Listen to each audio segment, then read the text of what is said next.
तो संत को देख करके, यद्यपि संत हिंदू थे, वो मुसलमान था, लेकिन बड़ा ऊंचा संस्कारी था।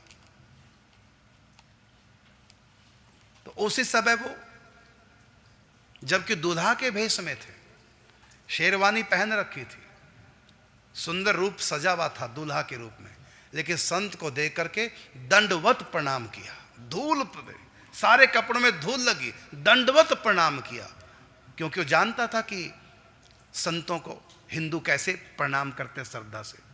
दंडवत प्रणाम किया, और जो ही दंडवत प्रणाम किया तो दादू दयाल जी के मन में विचार आया, ये मुसलमान है और कितना दंडवत, और दूल्हा के रूप में ससुराल जा रहा है ब्याहने के लिए, सारे कपड़ों में धूल लग गई, इसको धूल की भी चिंता नहीं, ऐसा संस्कारी बालक। तो उसको प्रणाम करने का ढंग देख करके सिद्ध हो गया कि इसमें श्रद्धा कितनी संतों को लेकर, और भेदभाव नहीं, मैं हिंदू हूं ये मुसलमान, भेद भी नहीं। इसका अर्थ ये हुआ कि ये आत्मा साधारण नहीं है। तो उस समय एक दोहा गाया, क्योंकि सिद्ध संत थे, एक दोहा गाया दादू दयाल जी महाराज ने। रज्जब से कहा, रज्जब तैं गज्जब कियो, रज्जब तैं गज्जब कियो, सिर पर बांध्यो मोर, आया था हरि भजन को, दियो नरक में ठोर।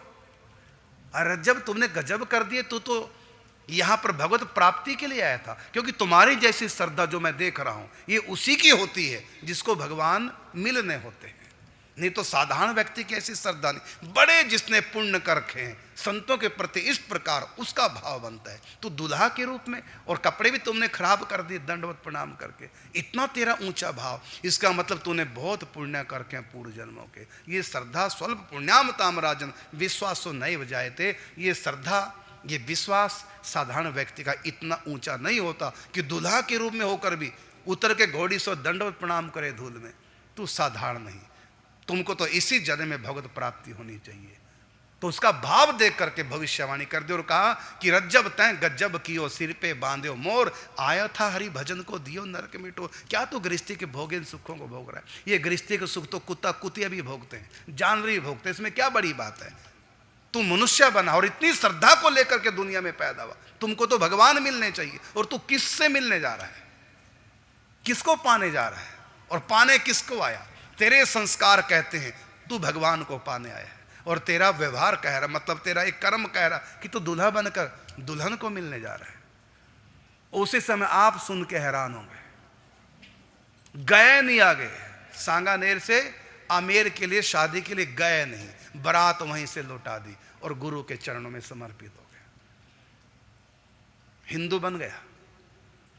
और इतना गुरु से प्रेम किया उसने, जब गुरु जी का सिर छूटा, बड़ी लंबी कथा उसकी, लेकिन मैं लास्ट की बात बता रहा हूं। जब गुरु दादू दयाल जी ने अपना सिर छोड़ा तो रज्जब ने आंखों पे पट्टी बांध ली। जब गुरु जी नहीं रहे, सिर छोड़ के चले गए, अब दुनिया को क्या देखना, जीवन भर पट्टी बांध के आंखों पे रखी।